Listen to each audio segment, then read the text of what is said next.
hoje é o nosso segundo dia da campanha de 7 terça-feiras.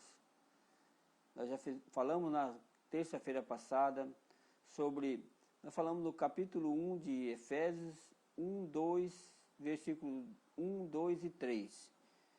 E hoje nós iremos falar no versículo 4. Então são muitas revelações, são muitas coisas para Deus mostrar para nós, mudar a história da nossa vida. Se você abrir o seu coração, eu tenho certeza, Deus vai falar com você. Eu quero agradecer a irmã Carmen, a irmã Neia, a Creidionice, que está nos assistindo, e alguns irmãos que vai estar entrando aí. Então, vai entrando, vai dando o seu joia, o seu link, e Deus ele vai estar falando conosco. Efésios capítulo 1, verso 4, a palavra do Senhor, abre aí sua Bíblia. Abre a sua Bíblia lá no livro de Efésios, no capítulo 1, no verso 4. A palavra do Senhor diz assim: assim como nos elegeu nele antes da fundação do mundo, para sermos santos e irrepreensíveis perante ele em amor. Então, o Senhor, ele nos elegeu nele, antes da fundação do mundo, para sermos santos, irrepreensíveis perante ele e em amor. Essa é a palavra do Senhor. Então, a primeira bênção que nós precisamos compreender é que nós somos escolhidos para sermos santos. Deus nos elegeu nele, mas nós fomos escolhidos para ser santos. O que significa ser santo? Ser santo significa ser separado por Deus, ser como Deus é. É ser participante na natureza de Deus. Nós fomos escolhidos para ser santo. Então, ser santo significa ser separado. Eu e você, nós somos separados por Deus. Eu e você, nós somos participantes da natureza de Deus. Então, se nós observarmos, olha só que bênção que o Senhor já nos deu. A bênção de nós sermos santos, de nós sermos separados, a bênção de nós termos a natureza dele e a bênção que nós fomos escolhidos. Então, se nós fomos escolhidos e não andamos em santidade, então não fomos escolhidos. Olha só, se você é escolhido, você precisa andar em santidade. Quando algo pertence a Deus, aquilo se torna santo. Aquilo que se algo é de Deus se torna santo. Nós fomos comprados por Ele, agora somos dele. Por isso, podemos dizer que somos santos porque pertencemos ao Senhor. Então, se você pertence a Deus, você precisa andar em santidade. Então, nós nos tornamos santos. Outra coisa, a primeira menção da palavra santo está lá no livro de Êxodo.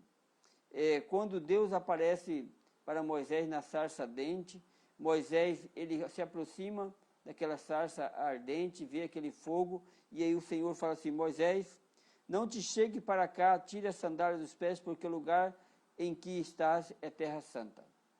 Então, olha só, aonde Deus se encontra, aonde Deus está, aquele lugar se torna santo. E eu quero dizer para você, a sua casa é o lugar santo. Sabe por quê? Porque Deus está aí com você. Deus está aqui na minha casa comigo, porque o Espírito Santo de Deus habita em mim, habita em você. Então, aonde Deus está, se torna um lugar santo, lugar abençoado, lugar transformado pela palavra de Deus. Aquela terra havia se tornado santa porque Deus, que é santo, estava ali. O seu coração é terra santa porque Deus habita nela.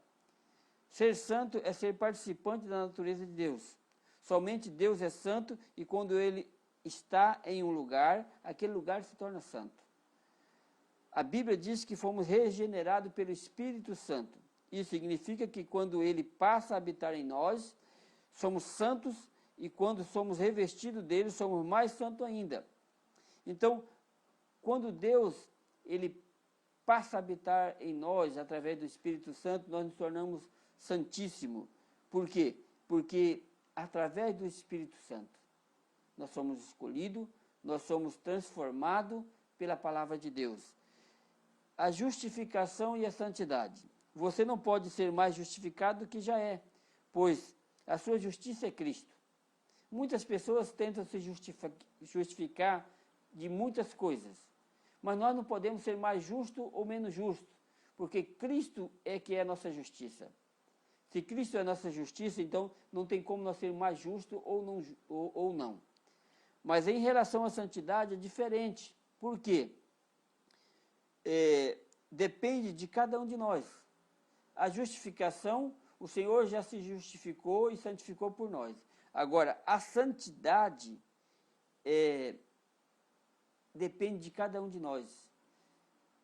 Cada um de nós podemos ser santo, podemos melhorar um pouquinho mais. O sentido base da santidade é a separação. Muitos crentes não levam a sério, não se separam para valer.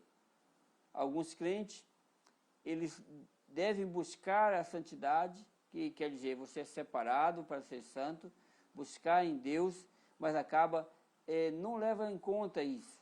Ele vai levando uma vida como a mulher de Ló levava, né? A mulher de Ló, ela saiu de Sodoma, mas ficou no meio do caminho. Alguns crentes acabam ficando no meio do caminho, acabam olhando para trás, na caminhada da sua vida. Eles não se separam realmente. Dizem que não querem ser crentes chatos, diferentes. Olha só, mas nós somos diferentes. Mas ser santo é de ser diferente, é ser irrepreensível, sem mácula, sem nenhuma mistura diante de Deus. Isso é ser santo. Ser santo é quando nós estamos sendo purificados pelo Espírito Santo. Alguns crentes falam, olha, eu não quero ser chato, eu não quero ser isso, eu quero fazer o que eu acho que é certo. Mas é o Espírito Santo que nos ensina, e que nos capacita e que nos mostra o que nós devemos fazer. Então, a primeira bênção que o Senhor colocou à nossa disposição é nós sermos santos, separados para ter a natureza de Deus. A santidade revelada na Bíblia é que sejamos continuamente cheios do Espírito Santo, até que toda mistura que há em nós seja tragada pela natureza de Deus. Tudo que está dentro de mim, toda mistura do pecado, das coisas erradas, que está dentro de mim, está dentro de você, o Espírito Santo vai estar trazendo para a luz, dia a dia, até nós termos a natureza de Deus, até nós termos o caráter de Cristo. O que nós precisamos entender é que nosso caráter ele está sendo transformado dia a dia. Dia a dia, o nosso caráter vai sendo transformado, até nós chegarmos a termos o caráter de Cristo. Os ensinos de hoje acerca de santidade é a melhora do comportamento e a autocorreção. Muitas pessoas ensinam hoje sobre santidade, ela fala, olha, você tem que melhorar seu comportamento, você tem que se corrigir. Na realidade não é isso. Hoje estão ensinando uma coisa errada, porque quem vai nos ensinar dia a dia é o Espírito Santo. Ele vai mostrar o nosso comportamento. No caso das mulheres, ela pode vestir uma roupa e pode chegar diante do espelho e perguntar para o Espírito Santo, essa roupa está de acordo com o Senhor? O Espírito Santo vai dizer. O homem, ele pode falar com o Senhor e o Senhor vai mostrar o que ele deve fazer, o que ele deve falar. Muitas vezes nós deixamos o Espírito Santo de lado e agimos por nós mesmos. Amém? Efésios capítulo 1, versos 5 e 6, a palavra do Senhor diz assim, e nos predestinou para filhos de adoção, por Jesus Cristo para si mesmo, segundo o beneplácito da sua vontade, para louvor e glória da sua graça, pelo qual nos fez agradável a si no amado. A segunda bênção espiritual que Deus nos deu é, Deus nos predestinou para ser filhos. A predestinação. A primeira é sermos santos. A segunda é que nós somos predestinados para ser filho de Deus. Isso é muito importante nós sabermos disso. O alvo da predestinação de Deus é a filiação, é nos tornar filhos. Antes de nos tornar filhos, somos criatura, precisamos ser regenerados a fim de ser filhos. Filiação implica em uma vida e uma posição de filho. Muitos pensam, olha, eu já sou predestinado, mas significa que você ainda tem que tomar uma decisão de quê? De ser regenerado. Aceitar Jesus Cristo implica também numa posição de filho. Você tem que tomar uma posição de filho. Muitos hoje são filhos de Deus, mas não entendem isso e não tomam uma posição como filho. Se você é filho, você tem direito das bênçãos do Senhor. Você é co-herdeiro em Cristo Jesus. Tudo que Jesus conquistou na cruz é nosso por direito. Predestinar significa marcar de antemão, para determinar um destino de antemão. Deus, primeiramente, Ele nos elegeu nele, antes da fundação do mundo, para certo destino, para ser filhos. A predestinação de Deus é de acordo com a sua presciência. 1 Pedro 1, versículo 1 e 2, diz assim: Pedro, apóstolo de Jesus Cristo, aos estrangeiros dispersos, eleitos segundo a presciência de Deus, Pai, em santificação do Espírito, para a obediência e aspersão do sangue de Jesus Cristo, graça e paz seja multiplicada. Então, o apóstolo Pedro está dizendo que, segundo a presciência de Deus, Ele nos elegeu nele, Ele nos santificou, para que nós sejamos irrepreensíveis. Então, a predestinação, né? Deus nos predestinou para ser filho. Então, na predestinação existe a adoção. Deus não deseja meramente um grupo de pessoas santas. Deus deseja muitos filhos.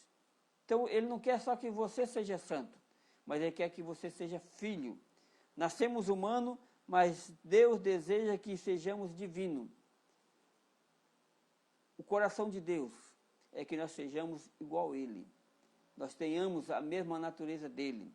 Ser santo é questão de natureza, mas ser filho é questão de ser colocado na forma de Cristo. Ser santo é questão de natureza, mas ser filho é questão de ser colocado na forma de Cristo. Nós entramos na forma de Cristo. A igreja não é meramente um grupo de salvos. É um povo santificado, escolhido para ser filho. A igreja é um povo santificado, escolhido para ser filho. O cristianismo de hoje está muito distante do propósito de Deus. Vemos pessoas salvas, mas ainda comuns e mundanas, sem nenhuma santidade. Hoje é o que está acontecendo hoje no cristianismo. As pessoas são salvas, mas são mundanas, não têm santidade, não têm reverência na casa do Senhor.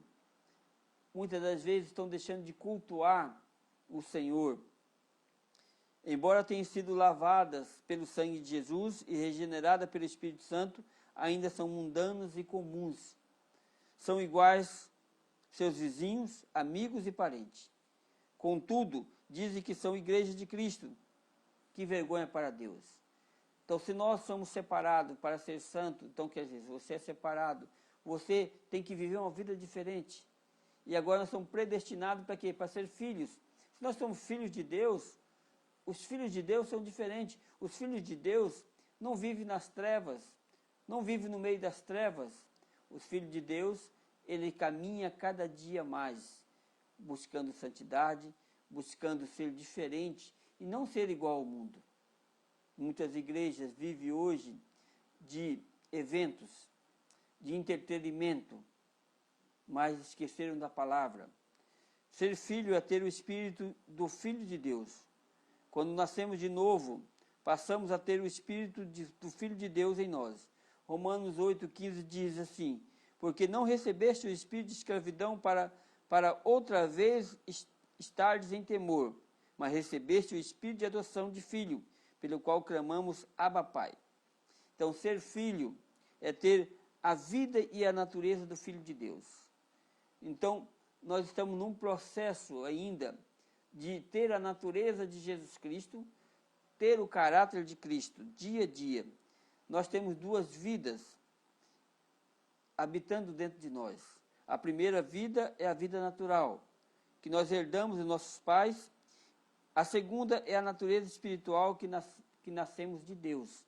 Então, olha só, essa natureza existe, o apóstolo Paulo diz que existe uma luta entre a carne e o espírito. Essas duas naturezas, o que nós herdamos dos nossos pais, está em nós. A geração, a tradição, mas existe a natureza agora de Deus, a natureza espiritual, que nós nascemos de novo, nós estamos em Deus. Essa nova natureza é a do Filho de Deus que está em nós, né? 1 João 5,12, a palavra do Senhor diz assim: quem tem o Filho tem a vida, quem não tem o Filho de Deus não tem a vida. Então, se eu tenho o Filho de Deus, eu tenho a vida. Se eu não tenho o Filho de Deus, eu não tenho a vida. É isso que nós precisamos entender. Tudo passa por Jesus Cristo. Embora sejamos filhos de Deus, em vida e natureza, o universo ainda não pode ver que somos filhos em posição. Mas, quando ele vier, o universo saberá que somos filhos de Deus, tanto em posição como em vida. Romanos 8:23 diz assim: e não só ela, mas nós mesmos que temos as primícias do Espírito, também gememos em nós mesmos, esperando a adoção, a saber, a redenção do nosso corpo. Então, nós vamos ter uma redenção, a natureza, ela geme ainda, porque por causa de nós. E quando nós tivermos essa redenção no nosso corpo, vai ser tudo diferente. Então, primeira bênção, nós fomos escolhidos para ser santos. A segunda bênção, nós fomos predestinados a ser filhos de Deus. É isso que é a predestinação. Não é para ser salvo, é um predestino de filho, mas nós precisamos tomar posse. Nós precisamos aceitar essa nova vida de filho de Deus. A terceira bênção espiritual está lá em Efésios 6 também, né? A graça de Deus que nos fez agradável a Ele. Então, olha só, para nós compreender a glória da graça de Deus, precisamos ter a revelação da nossa filiação, da nossa posição de filhos e herdeiros. Nós somos santos, nós somos filhos e herdeiros. Agora nós temos a graça de Deus que Ele nos fez agradável a Ele. Nós somos agradáveis ao Pai. Mas nós precisamos ter essas duas revelações antes. A graça de Deus é Cristo manifestado como um meio para que possamos desfrutar de tudo aquilo que Deus tem. Essa é a graça de Deus.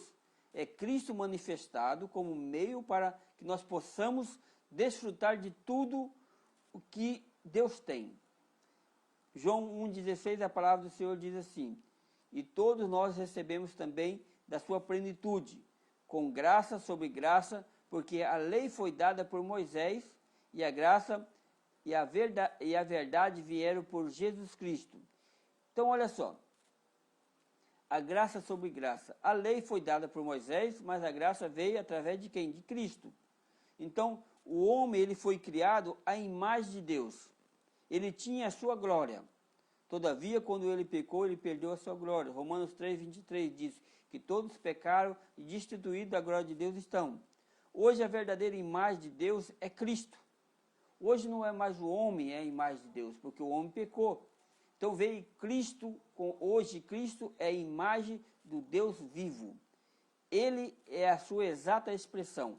Hebreus capítulo 1, verso 3, a palavra do Senhor diz assim: o qual sendo o resplendor da sua glória e a expressa imagem da sua pessoa, sustentando todas as coisas pela palavra do seu poder, havendo feito por si mesmo a purificação do nosso pecado, assentou à destra da majestade nas alturas. Então, olha só, Cristo é o resplendor da glória de Deus, a expressão da imagem da sua pessoa, sustentando todas as coisas, através da palavra do Senhor. Agora imagine quando todos nós fomos transformados à imagem de Cristo, como expressão da sua glória de Deus. Sua glória e a sua graça vão transbordar por meio de muitos filhos semelhantes a Ele. Toda a criação aguarda a manifestação dos filhos de Deus para certamente louvar a Deus quando isso acontecer.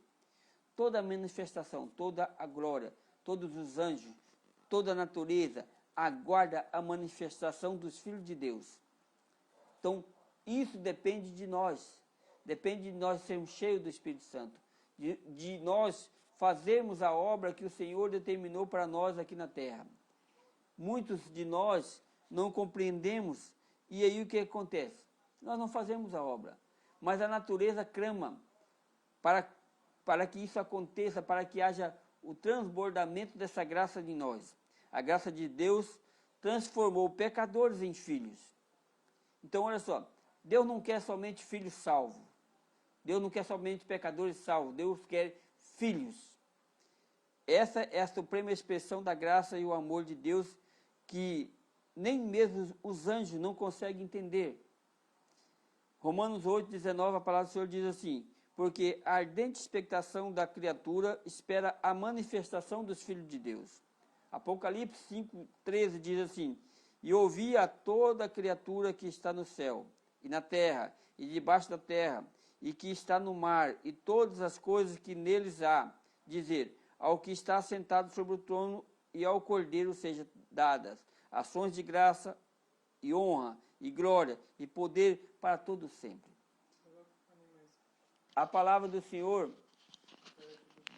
ela diz que há uma expectação de toda a criatura dessa manifestação dos filhos de Deus. E toda a honra e toda a glória e todo o poder e toda a graça, ações de graça é dada ao Senhor Jesus. Então, nós somos escolhidos para ser santos, predestinados para ser filhos, e nós temos também a graça de Deus que nos fez agradável a Ele. Isso é uma sequência de bênçãos que o Senhor tem nos abençoado, está no livro de Efésios. Cada versículo está falando de uma bênção. Muitos estão correndo atrás das bênçãos, mas nós já temos essas bênçãos espirituais.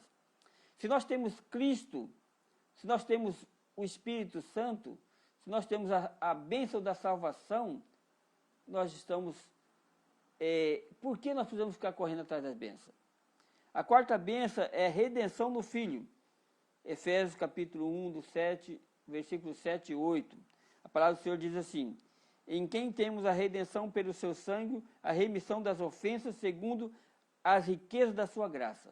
Olha só, a expressão no qual no versículo 7 se refere ao amado, né? No versículo 6, isso quer dizer que fomos redimidos no amado, naquele que é o deleite de Deus. Essa redenção é mediante ao sangue do amado, Filho de Deus, derramado na cruz, para nosso perdão. Sem derramamento de sangue, não há perdão de pecado. Hebreus 9, 22. Então, olha só, todas as coisas, tanto no Antigo Testamento como no Novo Testamento, precisava do derramamento de sangue. Mas Jesus derramou o seu sangue uma vez para sempre, uma vez para toda o sempre. Não precisamos mais derramar sangue. Embora sejamos objeto da graça de Deus, Ele se compraz em nós. Deus não é somente um Deus de amor, é também um Deus justo. E tudo que é injusto desagrada a Deus. Portanto, a sua justiça torna necessária a realização da redenção. Então, para que nós sejamos santos, para que nós sejamos irrepreensíveis, para que nós sejamos predestinados, para que a graça de Deus, nós não sejamos agradáveis a Deus, e para que tenhamos a redenção de filho, precisava do derramamento de sangue. Portanto, a sua justiça faz necessária a realização da redenção através do sangue de Jesus. Então, nós temos que, essas etapas da nossa vida, ir passando por elas para nós chegarmos aonde Deus quer que nós chegamos. A redenção foi cumprida na cruz. Já o perdão é aplicado quando cremos em Jesus e confessamos como Senhor e Salvador na nossa vida. a redenção do Senhor. Quando Ele derramou o sangue, aí começou a nossa redenção. Mas para nós conseguirmos a redenção, precisamos o quê? Confessarmos. Nós precisamos ser aplicado o sangue de Jesus sobre a nossa vida. Por isso que existe a confissão de fé. Quando nós confessamos, nós estamos sendo aplicado o sangue de Jesus sobre a nossa vida. A quinta bênção é o conhecimento do mistério da vontade de Deus. Olha só, Deus, Ele tem mistério. Ele tem as 4 dispensações. Então, existem as dispensações, existem as eras que a igreja tinha que passar. A primeira dispensação, a dispensação do mistério, que era Jesus Cristo, que estava em Deus. Ele veio através de Maria e habitou entre nós. Depois veio a dispensação da graça, segunda dispensação, que é Jesus Cristo em vida, que é o que nós estamos vivendo. A terceira dispensação, a plenitude dos tempos, que ainda vai acontecer. Nós estamos vivendo no tempo da dispensação da graça. Mas o conhecimento do mistério da vontade de Deus é através de Cristo. Os judeus, os profetas, eles tinham um aio. Tinha a lei, tinha as alegorias, tinha as cerimoniais, mas eles não tinham. Nós tivemos a graça de ver Jesus. Jesus falou assim, ó, bem-aventurados sois vós, porque muitos desejaram esse dia, mas não tiveram. Os profetas, os reis, eles desejaram estar naquele dia junto com Jesus, mas não estiveram. A vontade de Deus é um mistério que tem estado oculto através dos séculos. Efésios 3, 4 e 5 e Colossenses 1, 26, a palavra do Senhor diz assim, o mistério que esteve oculto desde todos os séculos, em todas as gerações, e que agora foi manifesto aos seus santos. Agora, esse mistério que era Jesus Cristo, agora foi manifesto a nós, os santos. O mistério de Deus, outrora oculto, nos foi agora revelado. Como que esse mistério foi revelado a nós? 1 Coríntios, capítulo 2, verso 9 e 10, a palavra do Senhor diz assim, mas como está escrito, as coisas que olhos não viram, e ouvido não ouviu, e não subiram ao coração do homem, são as que Deus preparou para os que o amam. Mas Deus não-la revelou pelo seu Espírito, porque o Espírito penetra todas as coisas, ainda as profundezas de Deus. Então, a palavra do Senhor diz assim que as coisas que olhos não viram, que ouvido não ouviu, que jamais penetrou no coração do homem, são as que Deus preparou para aqueles que o amam. Aqueles que amam a Deus. Você ama a Deus? Se você ama a Deus, Deus tem coisas grandes, tem coisas inefáveis para você, coisas que olhos não viram, que ouvido não ouviu, mas Deus nos a revelou pelo seu Espírito. Hoje o Espírito Santo habita em nós. O Espírito Santo, ele busca as revelações de Deus, no coração de Deus, nas profundezas de Deus, e traz para a sua igreja, traz para o seu santo, para os seus escolhidos. Então Deus, ele nos escolheu. Então, essa bênção do conhecimento do mistério da vontade de Deus está com a igreja, está comigo, está com você. Mas, pastor, eu não estou entendendo ainda. Sim, deixa o Espírito Santo revelar para você. Deixa o Espírito Santo trabalhar na sua vida. O mistério da vontade de Deus foi revelado à igreja por intermédio do Espírito Santo aos apóstolos. Atos capítulo 2, o dia do Pentecostes, onde o Espírito Santo foi derramado sobre todos os apóstolos naquele cenáculo. Ali começa a fundação da igreja, ali começa o derramamento do Espírito Santo, ali começa o poder de Deus a agir nas nossas vidas. E hoje o Espírito Santo está à nossa disposição, ele habita em nós, ele está nos ensinando cada dia. O propósito de Deus é unir a igreja. O que é a igreja? A igreja não é simplesmente um grupo de pessoas. A igreja é Deus em seu Filho unido com a humanidade. Essa é a igreja.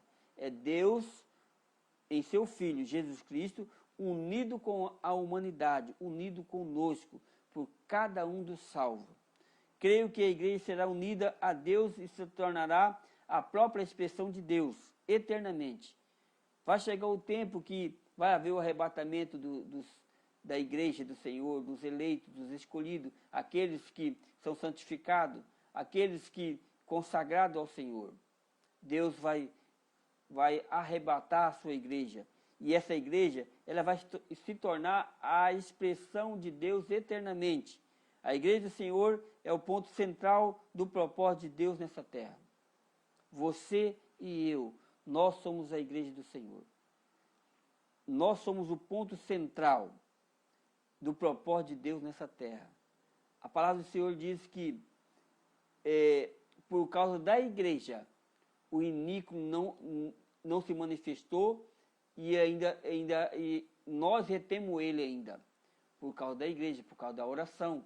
Então nós precisamos, como igreja do Senhor, como santos, como filhos, como louvor da sua graça, como escolhido de Deus, nós temos o conhecimento do mistério da vontade de Deus.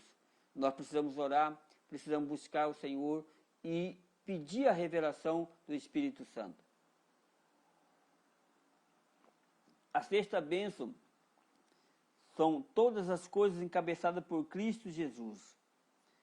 Que todas as coisas são encabeçadas por Cristo Jesus. Efésios capítulo 1,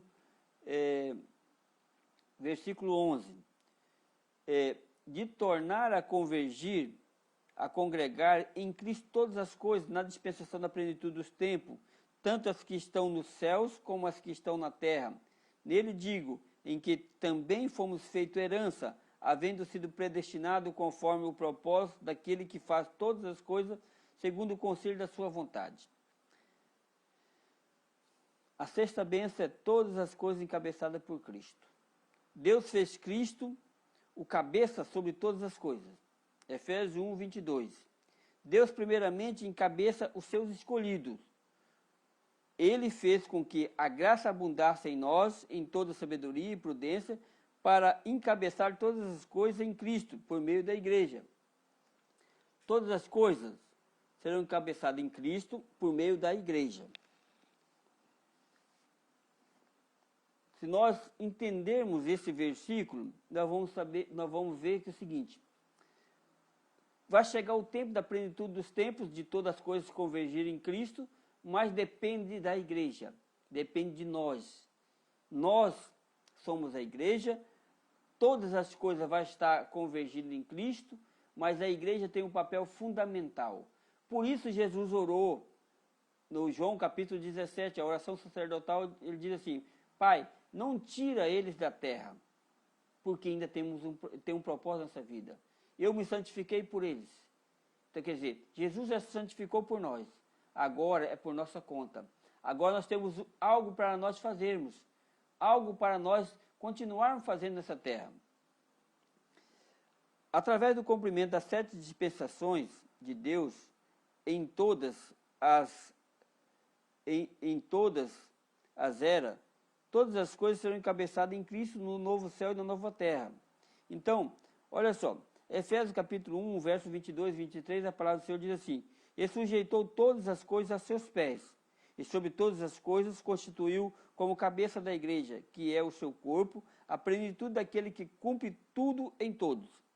Então, olha só, e sujeitou todas as coisas a seus pés. Tudo está sujeito a Cristo. Sobre todas as coisas, e constituiu como cabeça da igreja. Jesus é o cabeça da igreja, que é o seu corpo. A igreja é o corpo de Cristo, a plenitude daquele que cumpre tudo em todos. Isso significa, em um certo sentido, que podemos participar do encabeçamento de Cristo sobre todas as coisas, porque somos o corpo de Cristo. Então, se nós somos o corpo de Cristo, nós também somos participantes do encabeçamento de Cristo sobre todas as coisas. Através do cumprimento das 7 dispensações de Deus em todas as eras, todas as coisas serão encabeçadas em Cristo, no novo céu e na nova terra. Após as 7 dispensações, nós temos aí a dispensação da inocência, a dispensação da consciência, a dispensação do governo humano, a dispensação da promessa, a dispensação da lei, a dispensação da graça e a dispensação do reino ou milênio. Então, após essas 7 dispensações, todas as coisas elas irão se cumprir, e aí Jesus Cristo vai ser encabeçado. Essa é a realidade, vai reinar sobre tudo, sobre todos. A igreja não é um amontoado de pessoas caídas que ainda estão no caos. A igreja é o corpo dos escolhidos de Deus sob o encabeçamento de Cristo. Esse é o papel da igreja. Então, quando nós cristãos entendemos esse papel da igreja, que nós estamos no corpo de Cristo, que nós temos muita coisa para fazer, nós não vamos ficar dormindo em berço esplêndido. Nós iremos arregaçar a manga. A igreja nós somos soldados de Cristo. Nós fomos escolhidos para batalhar em Cristo, através do Espírito Santo. O encabeçamento da igreja é uma questão de vida. Se tentarmos ser encabeçados sem a vida do Espírito, cairemos na mera organização e na hierarquia humana. Muitos estão tentando encabeçar todas as coisas, fazer pelas próprias mãos, através de Cristo, mas na realidade, ele acaba sendo uma organização, uma hierarquia humana. Então, essa é a sexta bênção. A sétima bênção é que nós somos escolhidos, somos para o louvor da sua glória. Efésios capítulo 1, verso 12, a palavra do Senhor diz assim: a fim de sermos para o louvor da sua glória, nós, os que de antemão esperamos em Cristo. Então, nós fomos escolhidos para louvor da sua glória. Esse versículo não quer dizer que nós louvaremos a Deus. Isso significa que pela a graça abundante de Deus, operada em nós, todos os anjos e criaturas do universo o louvarão. Então, olha só, a fim de sermos para louvor da sua glória, nós, ao que de antemão esperamos em Cristo. Se nós esperamos em Cristo, então esse versículo está dizendo assim, ó, que os anjos, né, eles irão, toda criatura do universo louvarão a Deus porque nós existimos. A Bíblia diz que nós também iremos julgar os anjos. Chegará um dia que nós, os filhos de Deus, seremos apreciados por todos os anjos. Quanto mais eles olharem para nós, mais louvarão a Deus. Através do louvor, através de Cristo em nós. Vai chegar um tempo que isso vai acontecer. Nós, os crentes do Novo Testamento, somos os que esperarão primeiro em Cristo, nesta era. Os judeus terão sua esperança em Cristo na próxima era, lamentavelmente, porque até hoje existem judeus que não crê que Jesus Cristo veio. Até hoje existem judeus que estão esperando Cristo. Existem os judeus messiânicos, existem os judeus ortodoxos. Muitos judeus ainda não creem que Cristo veio. Cristo, ele já veio. Cristo, ele está voltando para levar a sua igreja. A oitava bênção espiritual que o Senhor tem para nós no livro de Efésios, está lá em Efésios capítulo 1, 13, né? Versículo 13 e 14, que diz assim: em quem também vós estáis, depois que ouviste a palavra da verdade, o evangelho da vossa salvação, e tendo nele também crido, foste selado com o Espírito Santo da promessa, o qual é o penhor da nossa herança, para a redenção da possessão de Deus, para louvor da sua glória. A oitava bênção é o selo do penhor do Espírito Santo. O selo e o penhor do Espírito Santo. Olha só. O que significa o selo? O selo significa propriedade. Quando nós fomos salvos, Deus colocou o Espírito Santo em nós como um selo, para nos marcar, indicando que pertencemos a Ele. O Espírito Santo comprova que somos filhos de Deus. Então, por isso, Deus, ele colocou esse selo em nós. Nós somos selados, propriedade exclusiva de Deus. O Espírito Santo, ele vai comprovar que nós somos filhos de Deus ou não. Precisamos também do selar, como do penhor. Porque na obra de Deus, em nós, estão envolvidos dois tipos de herança. Existe Efésios 1:11, né, que indica que fomos feitos herança de Deus, enquanto no versículo 14 mostra que Deus é a nossa herança. Nós somos sua herança e ele a nossa herança. É uma herança mútua. Nós somos herança de Deus, então nós temos o selo. Agora, Deus também é nossa herança, é uma herança mútua. Deus colocou o penhor. O penhor quer dizer que ele colocou algo dizendo que ele penhorou a sua palavra. Então, o Espírito Santo, ele é o selo e é o penhor de Deus.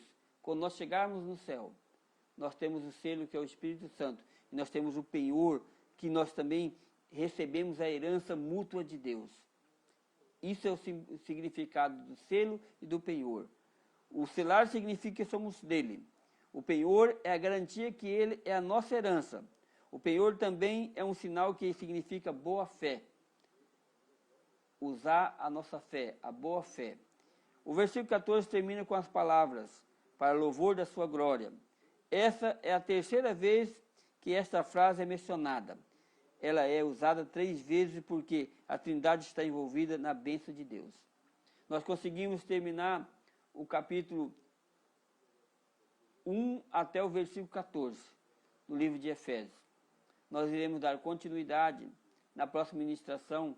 Nós iremos falar do versículo 15 até o versículo 21, se eu não me engano, que vai falar sobre o Espírito Santo de Deus, sobre a revelação, sobre o conhecimento, que Deus ele possa ter falado ao teu coração, através dessas 8 bênçãos espirituais, que nós já somos abençoados. Porque muitos cristãos continuam correndo atrás das bênçãos, continuam correndo atrás da doutrina da prosperidade. Nós precisamos da sã doutrina, nós precisamos do conhecimento, da revelação de Deus. Cada cristão, se ele tiver o conhecimento do Senhor, ele tiver essa revelação do Senhor, ele não precisa correr atrás das bênçãos. As bênçãos irão alcançar, porque Jesus Cristo já conquistou todas as sortes de bênção. Elas já estão à nossa disposição. Essas são 8 bênçãos que o cristão precisa tomar posse. O cristão precisa entender que essas 8 bênçãos valem mais do que qualquer outra coisa. A maior bênção que nós temos é a bênção da nossa salvação. Nossos pecados foram perdoados. Agora nós fomos escolhidos para ser santos. Nós fomos escolhidos como filhos de Deus. Nós fomos escolhidos para o louvor da sua glória. Nós fomos escolhidos, predestinados para ser filhos. Nós fomos escolhidos para o conhecimento do mistério da vontade de Deus. Conhecer o mistério de Deus. Isso é revelado para nós. Todas as coisas foram encabeçadas por Cristo. Nós estamos no corpo de Cristo e nós vamos também ser encabeçados junto com Cristo para reinar dia a dia.